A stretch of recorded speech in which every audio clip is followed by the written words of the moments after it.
अगर आप इस देश में सच्चाई दिखाएंगे, अगर आप इस देश में रोटी रोजी रोजगार की बात करेंगे, तो सोचिए, अगर पेशे से आप पत्रकार हैं तो आपको जान से हाथ धोना पड़ेगा। जी हाँ, आपने सही सुना। पत्रकारों को लगातार जिस तरीके की धमकियां मिल रही हैं, उनको डराया जा रहा है, जिस तरीके से पत्रकारों को मारा जा रहा है, लोकतंत्र के चौथे स्तंभ पर कहीं ना कहीं खतरा मंडराने लगा है। सोचिए किस तरीके से सोशल मीडिया पर शिकंजा कसने की कोशिश कर रही है सरकार, क्योंकि वो नहीं चाहती है कि आप सरकार से वाजिब सवाल और वाजिब हिस्सेदारी की बात करें। सोशल मीडिया पर ये वीडियो तेजी से वायरल हो रहा है। सबसे पहले आप ये वीडियो देखिए।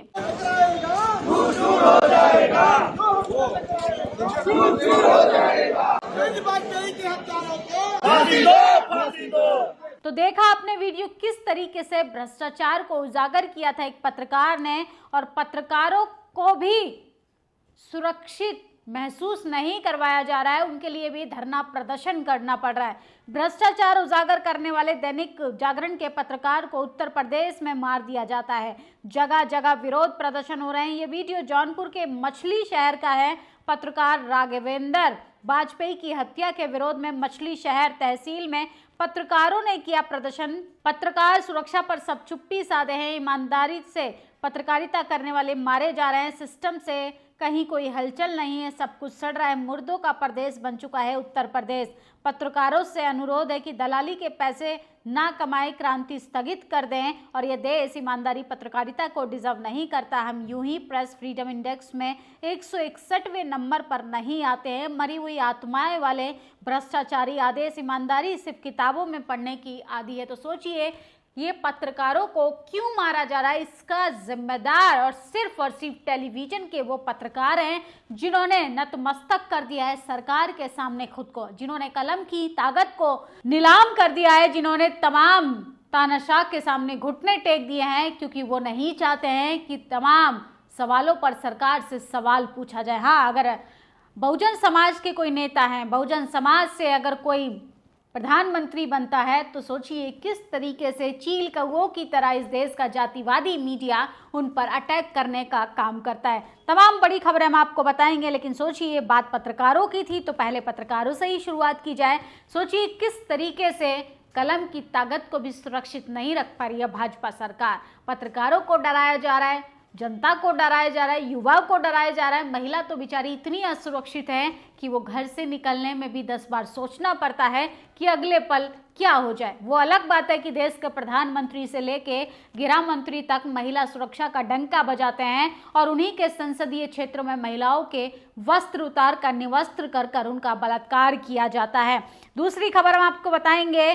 सोचिए, ओबीसी का हक ईडब्ल्यूएस पर लुटाया जा रहा है। ईडब्ल्यूएस को आयु में 5 साल की छूट, ओबीसी को आयु में 5 साल की छूट दे सरकार। ओबीसी को आयु में मिलती है सिर्फ 3 साल की छूट। तो असली आरक्षण की मलाई कौन खा रहा है, ये भी सवाल पूछा जाना चाहिए, और इस पर भी बात बहस होनी चाहिए। जो लोग कहते हैं कि आरक्षण बहुजनों का खत्म कर देना चाहिए, असल में वो वही जातिवादी, मनुवादी, सामंतवादी लोग हैं जो नहीं चाहते हैं कि समान धारा में भी बहुजन, शोषित, वंचित समाज के लोग आगे आकर अपने लिए सम्मानजनक जीवन जी पाएं। ये तस्वीर देखिए, तस्वीर में जो शख्स आपको नजर आ रहे हैं, ये है Shubhankar Mishra, so called podcaster. सोचिए किस तरीके से पॉडकास्ट चलाने का काम करते हैं। अपने ही पॉडकास्ट में ये वीरांगना फूलन देवी के लिए आप शब्दों का इस्तेमाल करते हैं। असल में इनकी जातिवादी मानसिकता का इस तरीके से उजागर हो गई है कि सोशल मीडिया पर इनका जमकर विरोध हो रहा है,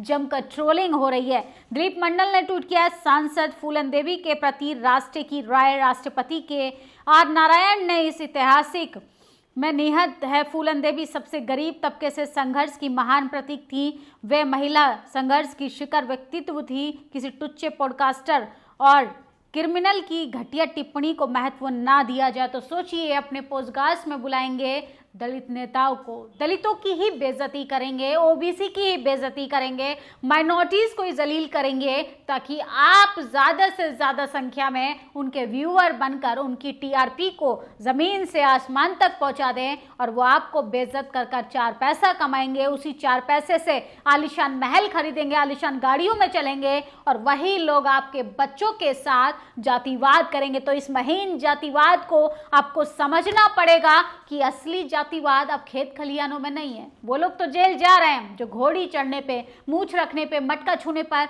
जातिवाद कर रहा है, उसको तो कानून के तहत सजा मिल ही रही है। लेकिन जो महीन जातिवाद है, कॉलेज यूनिवर्सिटी में जो जातिवाद हो रहा है, उस पर बात और बहस कौन करेगा? ये लोग छोटा जातिवाद की तरफ आपको मोल्ड कर देते हैं ताकि आप बड़े जातिवाद को पर्दाफाश ना कर पाए, उसको एक्सपोज ना कर पाए। तो जब तक ऐसे शुभांकर मिश्रा जैसे लोगों को बाइकॉट नहीं करोगे, जब तक आप उसके दर्शक बने रहोगे, ये तमाम लोग तब तक आपकी दशा और दृष्टि की मजाक बनाकर पैसे कमाने का काम करें। कुछ दिन पहले एक पॉडकास्ट का प्रोमो आ रहा था, फूलन देवी के हत्यारे को ठोक दिया, ठकुरई जैसे शब्दों का इस्तेमाल किया जा रहा था। फूलन देवी का सच क्या है, ये जरा इस शानदार अभिनेता को भी सुन लीजिए। तो सोचिए, ठाकुरों ने ठकुरई का अंदाजा लगा लीजिए। तो ऐसे शब्दों का इस्तेमाल किया जा रहा है, इनसे अंदाजा लगाइए कि ऐसे शब्द, आज़ादी को 75 साल हो गए हैं, देश में कानून लागू है, संविधान लागू है, लेकिन इनके दिमाग में जातिवाद का गोबर अभी भी वैसे के वैसे ही है, क्योंकि इनके अंदर कहीं ना कहीं जातिवाद का अहंकार है। जातिवाद को हटा दिया जाए, डिस्क्रिमिनेशन को हटा दिया जाए तो शुभांकर मिश्रा जैसे न जाने कितने लोग खोखले हो जाएंगे, क्योंकि इनके पास जाति के अहंकार के अलावा कुछ भी नहीं है। और आगरा में दलित युवक को बारात में भगवान बुद्ध एवं बाबा साहब की तस्वीरें देखकर विष्णु शर्मा और उसके गुंडे दूल्हे अन्य परिजनों पर हमला कर दिया। गुंडे ने भगवान बुद्ध की फोटो को भी फाड़ दिया। भयानक है। इस देश में मुझे तो एक बात समझ नहीं आती, दलित घोड़ी चढ़ जाता है, घोड़ी का एक विशेष समुदाय के लोगों का क्या कनेक्शन है? सोचिए, दलित को जिस तरीके से लगातार पीटा जा रहा है, दलितों की बारातों पर अटैक किया जा रहा है, इस पर भी कठोर संज्ञान लेना चाहिए। राजनीति में जाने वाले तमाम एसटी, एससी, ओबीसी के तमाम नेताओं से मेरी अपील है कि आप सामाजिक भेदभाव पर बात कीजिए, तभी आपका राजनीतिक वर्चस्व बच पाएगा। जब आपके लिए जनता ही सुरक्षित नहीं रहेगी, जब आपके लिए तमाम लोग अपने आप को सुरक्षित महसूस नहीं करेंगे, तो आपकी भी कुर्सी बचने वाली नहीं है। आगरा में फिर जातिवाद आतंकवादियों ने दिया अपनी घटिया मानसिकता का परिचय। दूल्हे ने खर्चा किया अपनी बारात, उसकी घोड़ी, बाबा साहब की तस्वीरें रखे, बुद्धा की मर्जी उसकी। और सोचिए किस तरीके से जातिवाद गुंडे जो हैं वो माँ बहन की गालियां देते हैं और कैसे जाति के अहंकार में चूर गुंडागर्दी पर उतारू हो जाते हैं। तो ये देश की दुर्गति है कि इस देश में जातिवाद की आड़ में कुछ लोग इस तरीके की कुरीतियों को भी अंजाम दे रहे हैं। और सोचिए, ईवीएम का मुद्दा भी लगातार तूल पकड़ता हुआ दिखाई दे रहा है। विपक्षी नेता राहुल गांधी ने भी सदन में, लोकसभा सदन में भी इस मुद्दे को उठाया था। और अब बीजू जनता दल के नेता ने भी आरोप लगाया कि चुनाव प्रक्रिया की स्वतंत्रता ऑडिट हो, बूथ पर कुल वोटों की संख्या, ईवीएम में कुल वोटों की संख्या के बीच में अंतर दिख रहा है। पूरे निर्वाचन प्रक्रिया की समय समय पर ऑडिट सीएजी का स्वतंत्र ऑडिटरों द्वारा की जाए। तो सोचिए किस तरीके से चुनावी धांधली है। देश के प्रधानमंत्री कहते हैं कि मोदी है तो मुमकिन है। ये कैसा काम है मुमकिन? जनता शक कर रही है, विपक्षी नेता शक कर रहे हैं। मोदी जी को इतना कॉन्फिडेंट है, भारतीय जनता पार्टी को इतना ही भरोसा है अपने कामों पर, तो एक बार बैलेट पेपर से चुनाव करा लीजिए। 24 साल नवीन बाबू लगातार मुख्यमंत्री रहे, जीतते रहे। वहाँ बीजेपी, कांग्रेस ने कभी चुनाव आयोग, चुनाव प्रक्रिया पर सवाल नहीं उठाया। अभी सत्ता से गए हैं तो अभी नवीन बाबू भी बेचैन हो रहा है। तो सोचिए, तमाम लोग जब तक सत्ता में रहते हैं तो ईवीएम को लेकर कोई सवाल नहीं करता है, जैसे ही सत्ता से उतर जाते हैं, तमाम सवर्ण लोगों की मैं बात कर रही हूँ, ये तमाम लोग जो हैं वो किस तरीके से ईवीएम को, बैलेट पेपर को, पोलिंग बूथ को मुद्दा बनाने लगते हैं। और पवित्र महाबोधि महाविहार बोध गया के समर्थन में आगरा में रैली निकाली जा रही है। बुद्ध की धरती से बुद्ध का अस्तित्व खत्म किया जा रहा है। बौद्ध मठों पर सवर्णों का, ब्राह्मणों का वर्चस्व को कायम रखा जा रहा है। और सोचिए, अगर इतना ही शौक है, ये लोग खुदाई करवाने के बड़े शौकीन हैं, तो असली खुदाई होनी चाहिए। पता तो चले कि मंदिर के अंदर मस्जिद थी, मस्जिद के अंदर कहीं बुद्ध विहार तो नहीं, ये सच्चाई कहीं जनता से छुपाई तो नहीं जा रही, इस पर भी बात होनी चाहिए। लेकिन अफसोस है, जो पत्रकार सच बोलते हैं, जो पत्रकार सरकार से वाजिब सवाल, वाजिब हिस्सेदारी की बात करते हैं, उन्हीं को मारा जा रहा है, उन्हीं को डराया जा रहा है, उन्हीं को चुप कराया जा रहा है।